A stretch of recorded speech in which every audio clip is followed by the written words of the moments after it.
ರಾಜಣ್ಣ ರಾಜೀನಾಮೆ ಕಾಂಗ್ರೆಸ್ನಲ್ಲಿ ಒಂದು ರೀತಿಯ ತಳಮಳ. ಬಿಜೆಪಿಯವರು ಹೇಳ್ತಾರೆ ಸರ್ಕಾರವೇ ಪತನ ಆಗುತ್ತೆ ಅನ್ನೋ ಭವಿಷ್ಯವನ್ನು ನುಡಿತಾ ಇದ್ದಾರೆ. ಮತ್ತೊಂದು ಕಡೆ ಕಾಂಗ್ರೆಸ್ ಪಾಳಯದಲ್ಲಿ ಸಂಪುಟ ಪುನರ್ರಚನೆ ಸಾಧ್ಯತೆ ಇದೆ, ಹಾಗಾಗಿ ಇವೆಲ್ಲ ರಾಜೀನಾಮೆಗಳಿರಬಹುದು. ರಾಜಣ್ಣ ತಲೆದಂಡ ಕಾಂಗ್ರೆಸ್ ಅಷ್ಟೇ ಅಲ್ಲ, ಬಿಜೆಪಿ ಒಂದಷ್ಟು ಲೆಕ್ಕಾಚಾರ ಕಾರಣ. ಬಿಜೆಪಿಯವರು ಹೇಳ್ತಾರೆ ಸರ್ಕಾರನೇ ಬೀಳುತ್ತೆ ಅಂತ. ಆಮೇಲೆ ರಾಜಣ್ಣ ರಾಜೀನಾಮೆಗೆ ಡಿ ಕೆ ಶಿವಕುಮಾರ್ ಕಾರಣ ಅಂತ ಒಂದಷ್ಟು ಜನರ ಲೆಕ್ಕಾಚಾರ. ಹೌದು, ರಾಜ್ಯ ಕಾಂಗ್ರೆಸ್ ಅಲ್ಲಿ ಸಿದ್ದರಾಮಯ್ಯ ಆಪ್ತರ ತಲೆದಂಡ ಕಾಂಗ್ರೆಸ್ಸಿಗರ ಈ ಸ್ಥಿತಿಯೇ ಬಿಜೆಪಿಗೆ ಒಂದು ರೀತಿ ಬ್ರಹ್ಮಾಸ್ತ್ರ. ಸಿದ್ದರಾಮಯ್ಯ ಕುರ್ಚಿಯ 2 ಕಾಲು ಕಿತ್ತಾಯಿತು, ಈಗ ಇನ್ನೆರಡು ಕಾಲಷ್ಟೇ ಉಳಿದಿವೆ.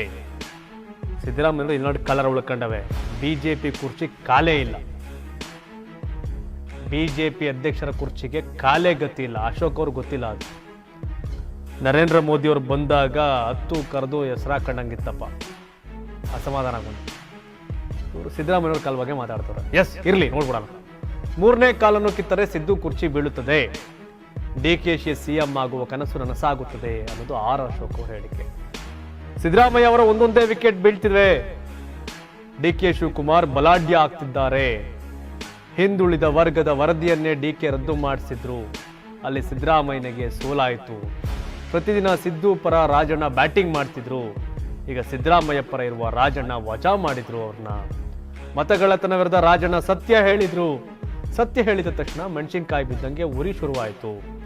ಕಾಂಗ್ರೆಸ್ನಲ್ಲಿ ಭವಿಷ್ಯದಲ್ಲಿನ ಪ್ರಳಯದ ಮುನ್ಸೂಚನೆ ಇದು. ಸತ್ಯ ಹೇಳಿದ್ರೆ ಕಾಂಗ್ರೆಸ್ಸಿಗರ ಆಗಲ್ಲ, ಹೀಗಾಗಿ ಕಾಂಗ್ರೆಸ್ನಲ್ಲಿ ತಲೆದಂಡ ಆಗಿದೆ ರಾಜಣ್ಣ ಅವ್ರದ್ದು ಅನ್ನೋದು ಆರ್ ಅಶೋಕ್ ಹೇಳಿಕೆ. ಇನ್ನು ಬಿಜೆಪಿ ರಾಜ್ಯಾಧ್ಯಕ್ಷರ ಮಾತೊಂದು ಕತೆ.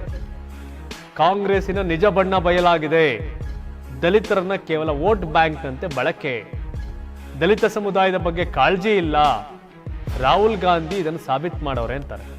ಹಾಗಾದ್ರೆ ದಲಿತ ಸಮುದಾಯದ ಬಗ್ಗೆ ಕಾಳಜಿ ಇದ್ರೆ ಬಿಜೆಪಿ ರಾಜ್ಯಾಧ್ಯಕ್ಷ ಸ್ಥಾನನ ಕೊಡಿ ಅರವಿಂದ್ ಲಿಂಬಾವಳಿ ಅವ್ರಿಗೋ, ಕೊಳ್ಳೇಗಾಲ ಮಹೇಶ್ ಅವ್ರಿಗೋ, ಪಿ ರಾಜೀವ್ ಅವ್ರಿಗೋ ಕೊಡಿ, ರಾಮುಲು ಅವ್ರಿಗೋ ಕೊಡಿ. ಹಂಗಾರೆ ಕಾಂಗ್ರೆಸ್ ಅವ್ರಿಗೆ ದಲಿತ ಸಮುದಾಯದ ಬಗ್ಗೆ ಅಷ್ಟೊಂದು ಇದಿಲ್ಲ, ಹಂಗಾರೆ ಕೊಡಿ ಬಿಜೆಪಿಯವರು. ಏನು ಬಿಜೆಪಿಯಲ್ಲಿ ರತ್ನ ಗಂಬಳಿ ಹಾಸ್ಕೊಂಡು ಮಾಡ್ತಿದ್ದಾರೆ? ಎಸ್ ಟಿ ಸಮುದಾಯದ ರಾಜಣ್ಣನ ಬಗ್ಗೆ ಮಾತಾಡ್ತಾರೋ ಬಿಜೆಪಿಯವರು, ಅದೇ ಎಸ್ ಟಿ ಸಮುದಾಯದ ರಾಮುಲು ಅವ್ರನ್ನ ಡಿ ಸಿ ಎಂ ಮಾಡ್ತೀನಿ ಅಂತ 18ರಲ್ಲಿ ಕರ್ಕೊಂಡು ಓಡಾಡಿ ಯಡಿಯೂರಪ್ಪ ಮಾಡಿದ್ರ ಡಿ ಸಿ ಎಂ. 2 ಕಡೆ ಎಲೆಕ್ಷನ್ ನಿಲ್ಸಿದ್ರು ರಾಮುಲು ಅವ್ರನ್ನ, ಮೊಳಕಾಲ್ಮೂರು ಮತ್ತೆ ಬದಾಮಿ. ಸ್ವಲ್ಪ ಓಟಲ್ಲಿ ರಾಮುಲು ಸೋತರು, ಮೊಳಕಾಲ್ಮೂರು ಗೆದ್ದಿದ್ರು. ಮಾಡಿದ್ರ ಡಿ ಸಿ ಎಂ ಅವ್ರನ್ನ. ರಾಜಣ್ಣ ಬಗ್ಗೆ ಮಾತಾಡ್ತಾರೆ, ಅನ್ಯಾಯ ಆಗ್ತಾ ಇದೆ. ಅಶೋಕ್, ಆರ್ ಅಶೋಕ್, ಸಿದ್ದರಾಮಯ್ಯನ ಕುರ್ಚಿ 2 ಕಾಲು ಬಿದ್ದೋಗವೆ, ಇನ್ನೊಂದು ಬಿದ್ರೆ ಫುಲ್ಲು.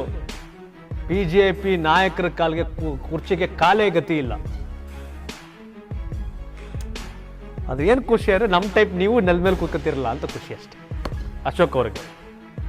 ಬಿಜೆಪಿ ಒಂದು ಮನೆ ಒಂದು 100 ಬಾಗ್ಲಾಗಿರೋ ಟೈಮಲ್ಲಿ ಕಾಂಗ್ರೆಸ್ ಅವ್ರ ಕುರ್ಚಿ ಬಿದೋಯ್ತಾ ಇತ್ತಲ್ಲ ಸಿದ್ದರಾಮಯ್ಯನವ್ರದ್ದು ಅನ್ನೋ ಖುಷಿ ಬಿಜೆಪಿ ಅವ್ರಿಗೆ. ಎಸ್, ಸಿದ್ದರಾಮಯ್ಯನವರು ಬೀಳದ್ನ ಬಿಜೆಪಿ ಅವ್ರಿಗಿಂತ ಕಾಂಗ್ರೆಸ್ ಅಲ್ಲೇ ಒಂದಷ್ಟು ಜನ ಕಾಯ್ತವ್ರೆ, ನೋ ಡೌಟ್ ಅದರಲ್ಲಿ.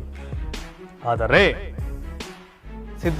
ರಾಜಣ್ಣ ಅವರ ರಾಜೀನಾಮೆಯನ್ನ ಟೀಕಿಸುವ ಬರದಲ್ಲಿ ಕಾಂಗ್ರೆಸ್ ಅಲ್ಲಿ ಅನ್ಯಾಯ ಆಗ್ತಾ ಇದೆ, ಡಿ ಕೆ ಶಿವಕುಮಾರ್ ಇಂದ ಸಿದ್ದರಾಮಯ್ಯನವ್ರಿಗೆ ಟೀಕೆ ಮಾಡೋ ಬರದಲ್ಲಿ ಬಿಜೆಪಿಯ ಆರ್ ಅಶೋಕ್ ಅಂಡ್ ವಿಜಯೇಂದ್ರ ಅವರು ಮಾಡಿ ಹಂಗಾರೆ ವಿಪಕ್ಷ ನಾಯಕನ ಮಾಡಿ ದಲಿತ ನಾಯಕನ ಹಂಗಾರೆ ಬಿಜೆಪಿ ಮಾಡ್ತಾರ? ಮಾಡಲ್ಲ. ಹಾಗಾಗಿ ದಲಿತರಿಗೆ ನೊಂದೋರ್ ಕತೆ ಕಾಂಗ್ರೆಸ್ ಹೋದೆ ಕತೆ, ಬಿಜೆಪಿಲಿ ಹೋದೆ ಕತೆ. ಬಟ್ ರಾಜಕೀಯವಾಗಿ ಟೀಕೆ ಮಾಡಬೇಕು, ಖುಷಿಯಾಗಿ ಜೋಶಾಗಿ ಅವರೇ ಮಾಡ್ತಾರೆ. ಕರೆಕ್ಟಾಗಿ ಅಧ್ಯಕ್ಷನ ಮನೋ ನೇಮಕ ಮಾಡ್ಕೊಳಕ್ಕಾಗಲ್ಲ ಬಿಜೆಪಿ ಅವ್ರ ಕೈಲಿ. ಯಾರೋ ಒಬ್ಬ ಮಂತ್ರಿ ತೆಗೆದ್ರೆ ಖುಷಿ, ಹೊಡೀರಿ ಚಪ್ಪಾಳೆ ಅಂತ R Ashok Vijayendra full celebration. Yes, ತಾವೇನು ಹೇಳ್ತೀರಿ? ಬಿಜೆಪಿಯವರು ಸಿದ್ದರಾಮಯ್ಯನವ್ರ ಕುರ್ಚಿದು ಕಾಲು ಬಿದ್ದೋಗೈತೆ, ಇನ್ನೊಂದು ಬಿದ್ದೋಗಿದ್ರೆ ಹಿಂಗಾಗುತ್ತೆ ಅನ್ನೋ ಹೇಳಿಕೆಗಳು, ಅನ್ಯಾಯ ಆಗ್ತಾ ಇದೆ ದಲಿತ ನಾಯಕರಿಗೆ ಅನ್ನೋ ವಿಜಯೇಂದ್ರ ಅವ್ರ ಹೇಳಿಕೆಗಳ ಬಗ್ಗೆ ತಮ್ಮ ಅಭಿಪ್ರಾಯ ಏನು? ಕಾಮೆಂಟ್ ಮಾಡಿ.